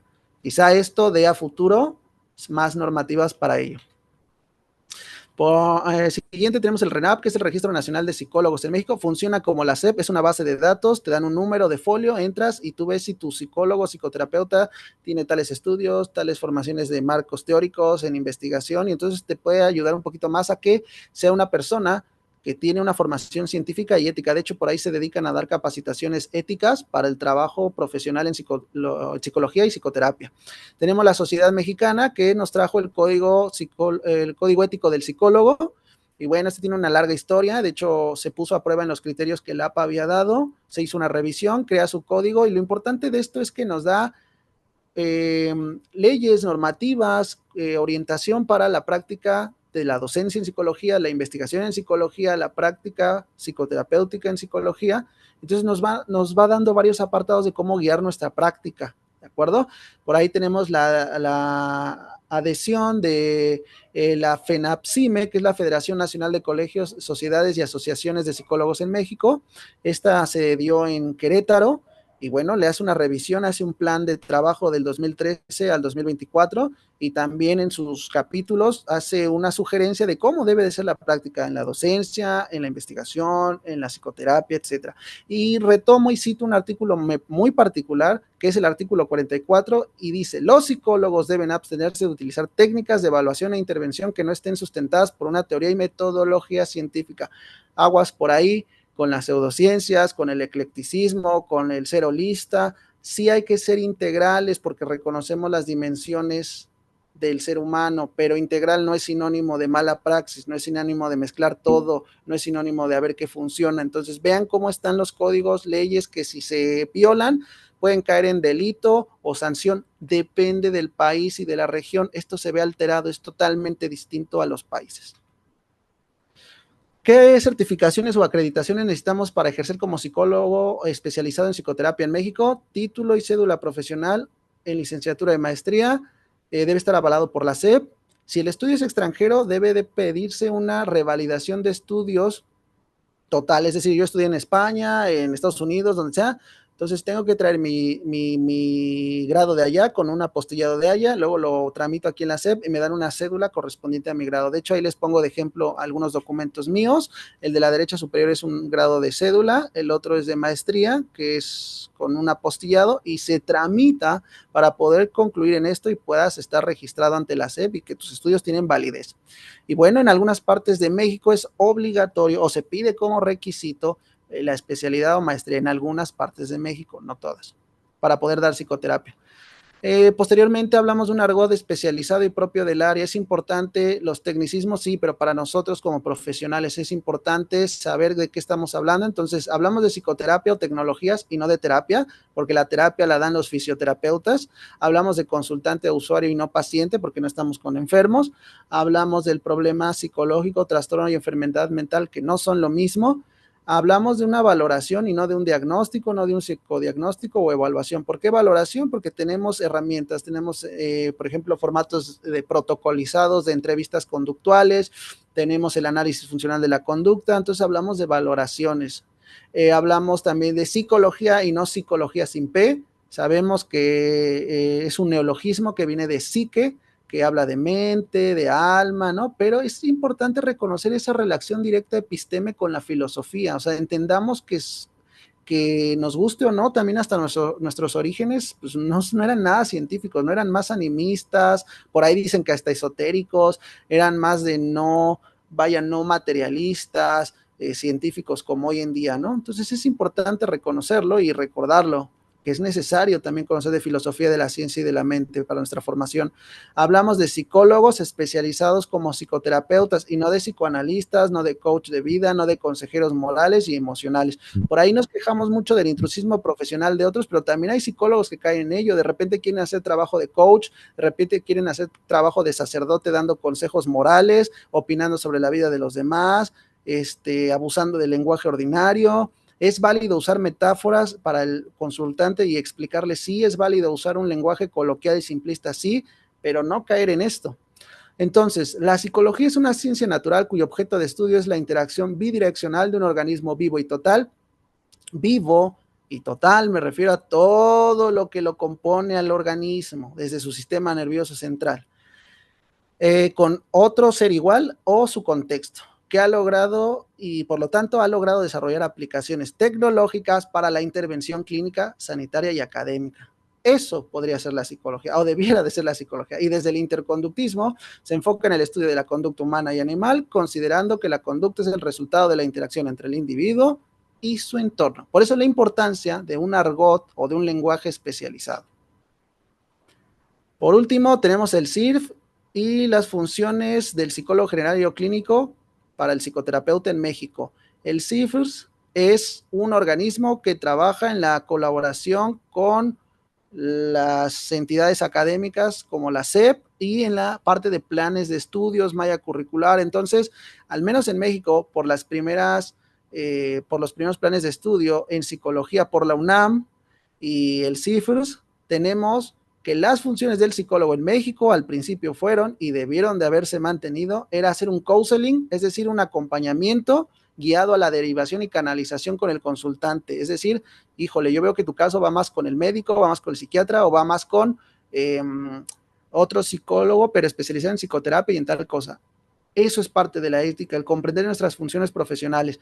Hablamos del conocimiento, uso, interpretación y aplicación de la psicometría en ciertas pruebas, test o baterías psicológicas, como los psicotécnicos que se usan en el desarrollo organizacional. No hablo de pruebas proyectivas porque esas son sumamente cuestionadas, ya estas son viejas, no deberían de usarse, pero bueno, ahí están.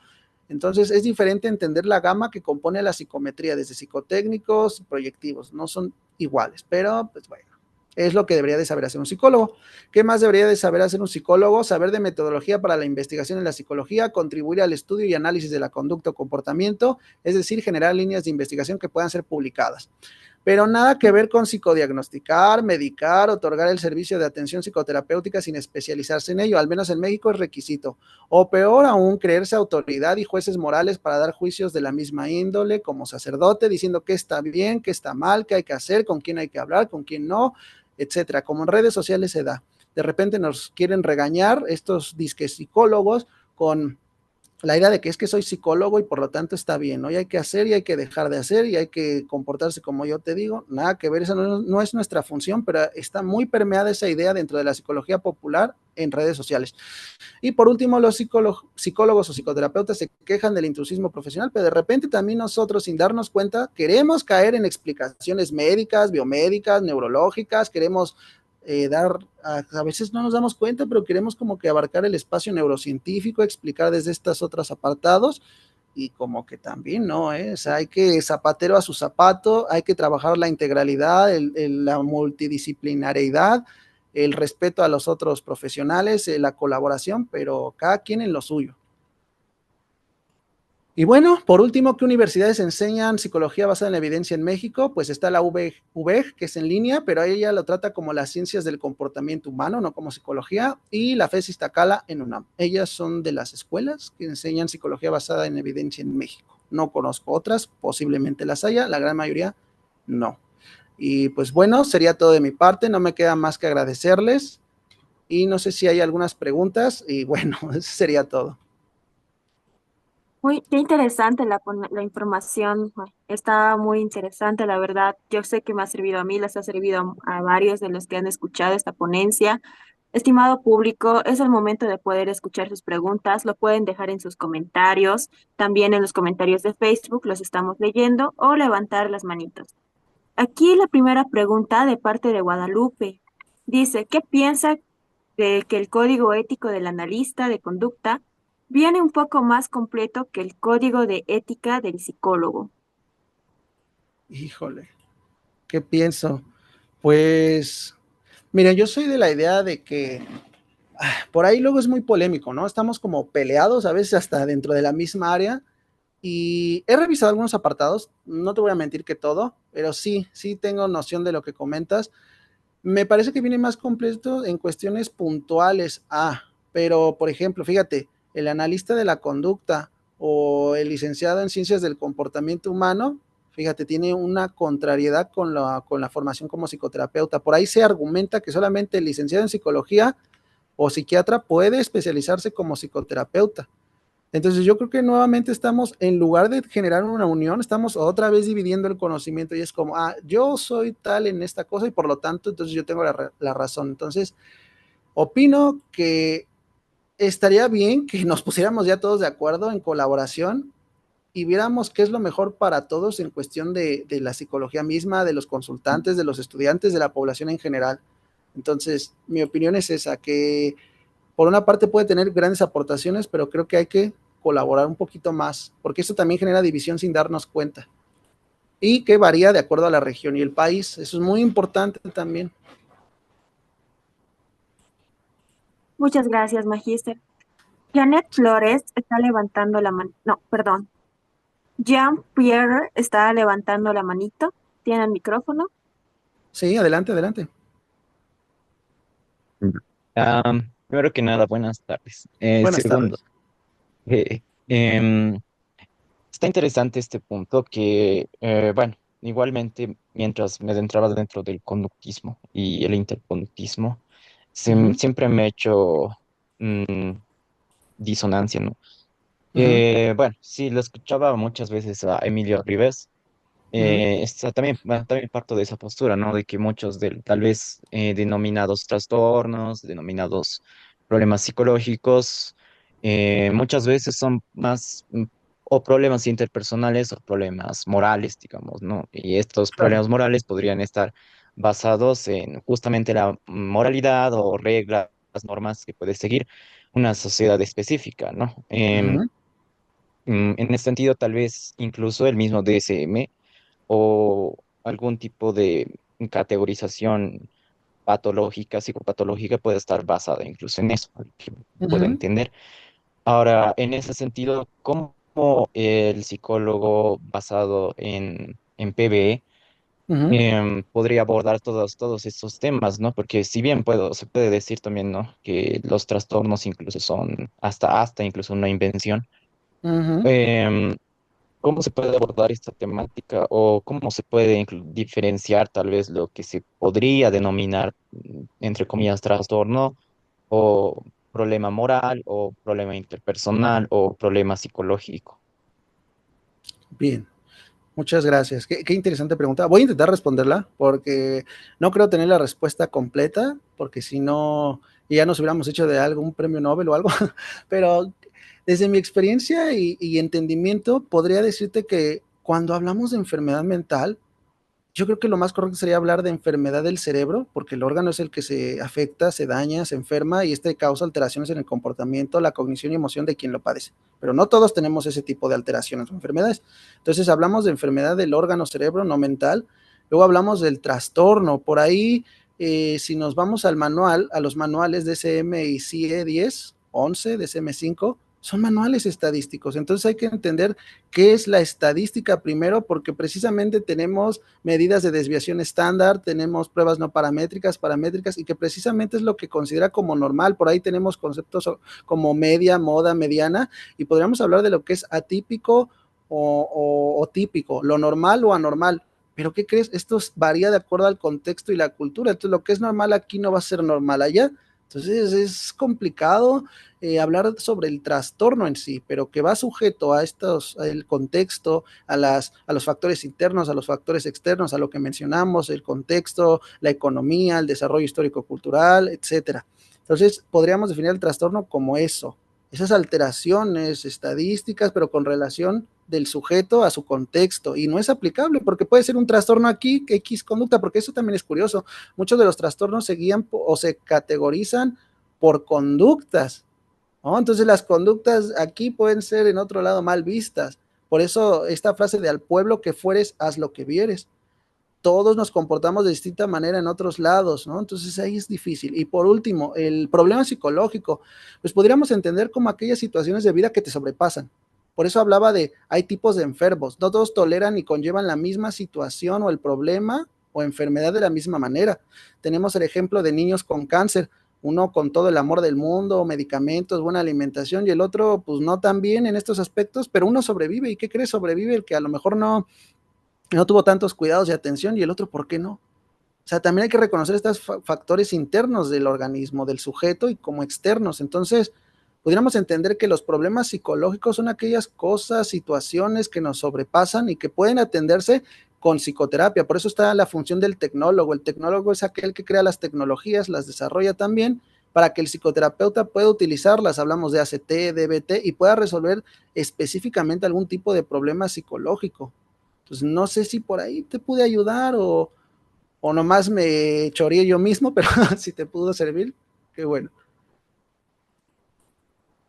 Perfecto. Sí, es un poco más clarificadora la respuesta, ¿no? Pero sí, considero que es muy importante también para dentro de la psicología como tecnología, ¿no? O sea, dentro Ujú. de nuestras aplicaciones, intervenciones y tengamos en cuenta, ¿no? Todo esto, ¿no? Y justamente también las mismas recomendaciones que he mencionado, no meterle al eclecticismo y tampoco aplicar así una terapia así como si fuera un recetario. Sí, es Perfecto, verdad. muchas gracias. No, a ti, gracias. Muchas Bien. gracias por preguntar. Siguiente pregunta de parte de Cadet Vázquez. Dice, el análisis de la conducta y la psicología están separados en los Estados Unidos. ¿Cree que aquellos que queremos basarnos en evidencia debemos hacer lo mismo o tal vez complementarla? Ah, qué buena pregunta.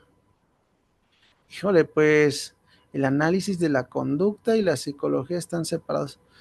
Pues como tal, no tenemos como tal unas directrices o protocolos. Por ahí hay algunos libros o menciones, ¿no? Hay un protocolo precisamente aquí en Iztacala, en UNAM, donde nos menciona cómo va siendo parte de la misma atención o del proceso desde el análisis descriptivo, el análisis de la conducta, el análisis funcional de la conducta, porque recuerden que el análisis funcional de la conducta tiene aplicaciones, por eso lo vimos muy leve, o sea, me hubiera encantado profundizar más, pero por tiempo, ¿no? Y aparte el tema, ¿no? Fue muy amplio. Entonces, el análisis funcional de la conducta tiene una derivación tecnológica o de aplicación en el contexto experimental, otro en el funcional de la conducta. Entonces, híjole, no me competería como decir qué debe y qué no, pero desde esta parte crítica creo que pudiéramos complementarnos. Para mí sería mejor, porque por ahí alguna vez escuché a alguien decir que con el AFC es más que suficiente para la intervención psicoterapéutica. Y yo dije, no, el AFC nos puede ayudar a darle explicación de X comportamiento, de dónde surge hipotéticamente. Además es heurístico, es probabilístico, es individual y por lo tanto no debe de suplir a las tecnologías, porque precisamente las tecnologías buscan resolver problemas en específico. Entonces yo creo que pudiéramos complementar, buscar la manera de... Muchas gracias por su respuesta. También tenemos una manita levantada de parte de Carlos Bruno. Si el micrófono es todo suyo, Carlos Bruno, puede preguntar. Buen día, digo, buenas tardes, ¿se me escucha? Sí, se le escucha muy bien. Gracias. Primero, felicitarle por su excelente ponencia y tengo una duda. El autismo y sus variantes, no sé si cuentan como trastorno, si es una cuestión médico-genética y no nos compete del todo, o si en realidad es un nombre que solo describe una clase de comportamiento. No sé si me podría aclarar eso, o realmente no se sabe qué diablos es. Eso es que es buena pregunta. Pues mira, sí, volvemos a lo mismo. Yo creo que sí tenemos que reconocer y entender que sí hay enfermedades, afectaciones, daños, no sé qué palabra quiero usar para describirlo, que parten de esta parte genética, hereditaria, biológica, del sistema nervioso central, del cerebro. Pudiéramos entender que sí las hay, ¿no? Y estas causan las afectaciones que vemos. O sea, nuevamente es lo que les comentaba, ¿no? Vean en este caso como del autismo, pues claro que se pueden hacer estudios más a fondo, ¿no? Como vimos las técnicas de neuroimagen y todo este rollo, pero la verdad es que los primeros indicios de, mira, aquí hay algo, quizá hay un trastorno, es la conducta, ¿no? Entonces, yo sí pienso que debemos darle cabida a las explicaciones de distintas disciplinas y orden, pero no mezclarlas, o sea, porque luego ha pasado, a mí me ha pasado, llegan consultantes y me dicen, es que mi anterior psicólogo o el psiquiatra me detectó autismo, ¿no? Y yo, bueno, ¿pero qué hizo? No, pues me hizo un test, ¿no? Pero, o sea, casi como nada más hay un cuestionario, ¿no? O no sé si han visto estos videos en redes sociales de levanta un dedo si no sé qué, ya quién sabe cuál grado de autismo tienes, ¿no? Y así de, ay, ¿cómo te explico que no? Pero bueno, entonces yo creo que por eso es importante el trabajo colaborativo interdisciplinar. Yo te podría decir que desde mi experiencia, sí podemos reconocer las afectaciones que hay en el organismo y que estas causan esas alteraciones que nosotros como psicólogos vemos desde la conducta. Pero a nosotros no nos compete diagnosticar, dar explicaciones de ese orden, debemos de saberlas, debemos de complementar, debemos de integrar, debemos de colaborar, pero nuestro accionar es otro, ¿sí? Entonces, si existe o no, yo te lo dejo en que sí existen aquellas afecciones o enfermedades o males congénitos o problemas genéticos que sí causan alteraciones en X sujeto, pero no todos padecen eso, o sea, no todos tienen autismo. Hoy en día está la moda de creer que todos tenemos TDAH y autismo, ¿no? Por esta mala divulgación científica, pero podemos reconocer que sí hay afecciones de distinto orden y mejor colaborar en lugar de estarnos peleando para poder darle explicación a lo que acabas de preguntar, porque también si no la tenemos es porque estamos en ese desorden de, oye, sí existe, no existe, es tu chamba como psicólogo, es la del médico, la del psiquiatra, ¿de quién es?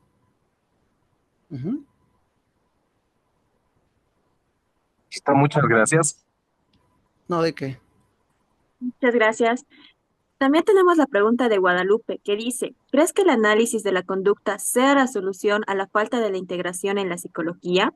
Allá se tiene claro la filosofía, ciencia y tecnología, donde también ella también complementa una pregunta de Cadet que se les hizo anteriormente que dice, si el análisis de la conducta sea la solución a la falta de la integración en la psicología, ¿cuál sería en sí? A ver, no me quedó un poquito claro. No sé si me pudiera repetir. Claro. Dice, el análisis de la conducta sea la solución a la falta de integración en la psicología. Allá se tiene más claro la filosofía, ciencia y la tecnología. Ya. Pues yo pienso que como tal, sí, nuevamente, ¿no? Desde el conductismo vemos que esta aportación filosófica que se adhirió a la psicología le ha dado orden epistemológico y ontológico, porque por eso hablábamos de que la psicología sí tiene una relación filosófica, pero que estudiaba estas cuestiones animistas, hasta que pudiéramos decir esotéricas, o sea, hay una vinculación directa con lo filosófico, pero que claramente no era científico materialista, y fue hasta la adherencia de estas filosofías conductistas y de sus progenies y de sus autores en el conductismo que empezaron a traer estas explicaciones ya con un supuesto epistemológico, ontológico, que se convirtieron después en lo que conocemos como ciencias y aplicaciones tecnológicas. Entonces, sí ha sido importante, creo que nos ha hecho crecer como disciplina y por eso es que se habla, ¿no? De las pluralidades de la psicología, ¿no? Que como tal, también por ahí podemos decir que no hay un objeto claro de la psicología, tenemos por eso psicologías y psicólogos, unos hablan que se estudia la mente, que otros que la conducta,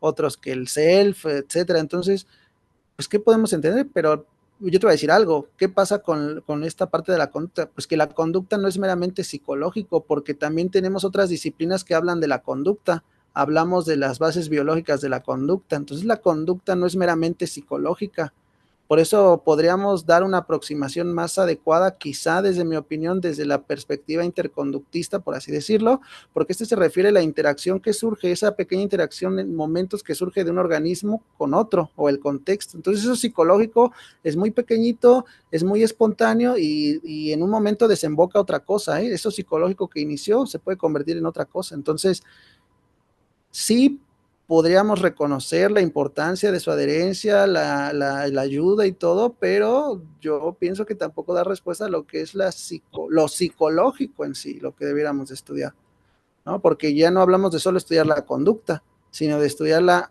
el resultado de esa interacción entre organismos y contexto, entonces ya es diferente. No sé si te haya ayudado. Esperemos que sí le haya ayudado. También tenemos una pregunta de parte de Medina Cerufo que dice, ¿cómo podemos trabajar con los trastornos o terapias basadas en la evidencia si hay una terapia para diferentes trastornos? Es decir, se dice que las etiquetas diagnósticas patologizan a los comportamientos diferentes, pero igual las TB se basan en etiquetas diagnósticas para decir cuál sirve mejor para cuál etiqueta diagnostica. O sea, ¿cómo podemos trabajar con los trastornos desde las terapias basadas en evidencia? ¿No? Ok. Exacto. Sí, mira, este es un problema, ¿no? Ya entendemos que las etiquetas y el diagnóstico viene desde esta emulación del modelo biomédico. Bueno, ya entendemos que no somos médicos ni psiquiatras, somos psicólogos y por lo tanto deberíamos de abordar lo psicológico. Pero aquí viene el problema, es que esto no es un problema solo de esto, sino de hasta de nuestra misma ciencia y de la construcción de la misma. ¿Qué entendemos por problema psicológico? ¿Qué es lo psicológico? O sea, todavía estamos en ese inter de poderlo comprender y decir, mira, esto es lo psicológico para que no tengas dudas, porque debemos de entender que eso psicológico es poquito, la intervención nuestra como psicoterapeuta también hay que entenderla que es poco, o sea, es en el 100% de la vida de las personas, es un porcentaje muy pequeño la intervención psicoterapéutica. Y sí, estoy de acuerdo, por ejemplo, hablamos de DBT para TLP, ¿no? Es otro trastorno. Hablamos de mencionar problemas específicos, ¿qué crees? Que estas tecnologías, a diferencia de otras intervenciones, de otras disciplinas o de otras pseudoterapias incluso, se está priorizando muchas otras características. Por ejemplo, se está buscando ver el contexto, ver las interrelaciones personales, ver los factores no solamente internos, sino externos, ver cómo se relacionan. Entonces, quizá en el tiempo pudiéramos librarnos de la etiqueta y optar por el nombre, porque al final necesitamos nombrar algo también para explicarlo, ¿no? Describirlo. Entonces, sí, por ahí te doy la razón, seguimos usando las etiquetas, pero ya no es tan indiscriminado como desde la psiquiatría o la medicina o esta psicología popular que nada más por una conducta que no te guste, porque hoy estamos así, psicopatologiamos porque no te guste, porque no coincides, no porque tenga un problema. Por eso puse el ejemplo del famoso exnovio o exnovia psicópata o narcisista. Hoy en día todos somos psicópatas, todos somos narcisistas, solamente porque no nos comportamos como quiere el otro o no cumplimos sus estándares. Entonces, quizá no nos libremos de ello ahorita, pero podemos trabajar desde las tecnologías porque también, fíjate, nos dan un punto de evitación del malestar, también nos hacen esta parte confrontativa y el abordaje es totalmente diferente, ya no es médico, ya no es biomédico, ¿no? Entonces se pueden trabajar, están los nombres, pero el trabajo es totalmente diferente, ¿sí? Esa es la diferencia. Muchas gracias, Magíster. Comentarles a todos los participantes que el formulario ya se va a enviar en parte de los comentarios en Zoom y también se ha enviado en la página Dar Psicología en el en vivo que se está haciendo. Enseguida, mientras respondemos las preguntas, pueden llenar el formulario. La siguiente pregunta es, ¿da consulta en la Ciudad de México? ¿Dónde lo podemos encontrar? Hola, ¿qué tal? Sí, de hecho, sí, en parte de mis funciones también me especializo en la psicoterapia. Nuevamente, como les digo, yo sé que muchos llegamos a usar la teleconsulta, que nuevamente no es un delito, aclaro, porque luego por ahí se me escandalizan. Se puede usar, de hecho yo lo que manejo es en presencial, tengo mi lugar, el cual debe de tener también una validez ante el COFEPRIS, un consultorio, por mencionar, debe tener todos unos lineamientos legales para poder ejercer en físico o presencial y en línea o la teleconsulta, pues como tal no existen los lineamientos, pero se puede hacer. Yo lo que les recomiendo es que aquellos que vayan a teleconsulta le pidan a su psicoterapeuta o si ustedes son el psicoterapeuta, de acuerdo a los lineamientos legales de su país, hagan un consentimiento informado donde puedan explicar el por qué estamos tomando dicha atención, dar sus datos, el por qué se justifica, todo esto para evitar problemas de cualquier índole a futuro. Entonces, sí doy la atención presencial y en línea. Yo me encuentro ubicado en lo que es la alcaldía Venustiano Carranza, en Ciudad de México, y pues teleconsulta también, pero yo les propongo eso, hagan un consentimiento informado donde expliquen cada cosa para que no haya ningún malentendido. Mientras se regulariza como tal y sale algún protocolo o lineamiento de teleconsulta. Muchas gracias, ya sabemos dónde encontrarlo. No se olviden que también pueden comentar por Facebook las preguntitas, les estamos leyendo. De parte de Marco Andrés, comenta, ¿qué bibliografía recomienda para que tengamos una noción de poder diferenciar entre la ciencia y tecnología en psicología? Buena pregunta. Hay un libro ahorita que de hecho estaba revisando y permíteme, aquí lo tengo, creo que es, de hecho se llama Terapias de Tercera Generación, algo así. A ver, permíteme. Y de hecho precisamente nos da una introducción así muy, pues, digerible de cómo diferenciar entre las aplicaciones, la psicología, la relación con el rol del psicoterapeuta, qué es la psicoterapia, la historia de las terapias de primera, segunda y tercera generación. Y también hay otro libro que se llama, permíteme, aquí lo tengo. A ver, permíteme. La evolución científica de la psicología. También de Cantor, ese también te puede servir para que podamos entender la adherencia. También Skinner tiene uno de, precisamente, que ya hacía alusión a esta categorización, ¿no? De la ciencia de la conducta o de la psicología. También podemos leer de teoría de la psicología, teoría de la conducta. Hay varios materiales y autores.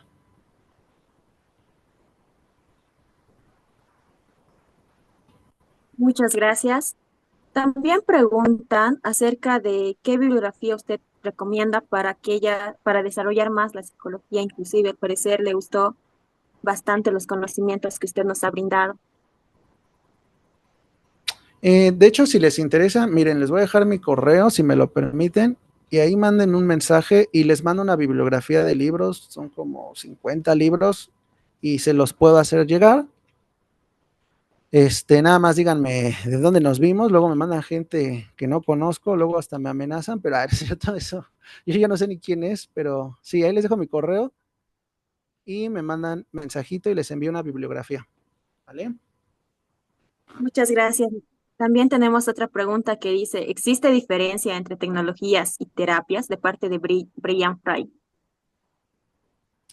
Miren, como les mencionaba, el concepto de psicoterapia se ha ido adecuando con base a la historia. De hecho, lo podemos obtener como primeros acercamientos desde la hipnoterapia, que sabemos que la hipnoterapia pues, no es muy científica, pero entonces la psicoterapia se ha ido adecuando al contexto de los avances científicos y de las investigaciones. Entonces, la psicoterapia o las psicoterapias pues hacen más alusión a eso, ¿no? A que debemos de abordar desde la parte tecnológica científica, ¿no? Entonces, claro que se pueden llamar psicoterapias, tecnologías, yo les di como ese argot, por eso ese punto se trató de eso, ¿no? El argot más específico, más científico, y es igual de válido, mientras ustedes lo tengan claro, porque por ahí les digo que se presta mucho el lenguaje, ¿no? Coloquial o simplista de terapia, no, bueno, es que la fisioterapia, eso lo dan los fisioterapeutas, pues terapia, psicoterapia, bueno, psicólogos, tecnologías, qué mejor, ¿no? Entonces es como un puntualizar tecnicismos para nosotros, digo, para la gente lo puedes explicar de una manera más simple, pero vale la pena dejarlo claro. Entonces las diferencias pueden ser eso, el uso de las tecnologías, que tiene un origen científico, tiene una epistemología, tiene una aplicación, o sea, hay un por qué, un para qué, ¿no? Y eso te puede distinguir, esa pues sería la principal diferencia con otras cosas, por ejemplo, las pseudoterapias carecen de todo esto, ¿vale? Entonces sí la hay, pero es importante que como profesionales la entendamos, pero a la gente explicarlo de manera sencilla para que no se confunda. Muchas gracias, Magíster. Si también tienen más preguntas, pueden levantar sus manitos para poder darles o cederles el micrófono. En cuanto al formulario, les comentamos que ya ha sido enviado, se les va a enviar nuevamente en lo que es en los comentarios de Zoom. Todos agradecen su ponencia, la verdad está muy enriquecedora, fue muy buena, a todos nos ha servido de mucho. También en Facebook está comentando y dándole las felicitaciones por la excelente ponencia. Nos ha Muchas servido gracias. de mucho. Eso sería por el momento. No sé si nos permite tomarnos una foto a modo de poder eh, Claro que sí, recordar este momento. claro que sí. Así que por favor todos enciendan sus cámaras. Voy a hacer el conteo para tomarnos la foto, pero voy a esperar a que todos enciendan sus camaritas para poder tener estas ponencias o estos recuerdos de estas ponencias. Ok, ya vamos encendiendo cámaras, por favor.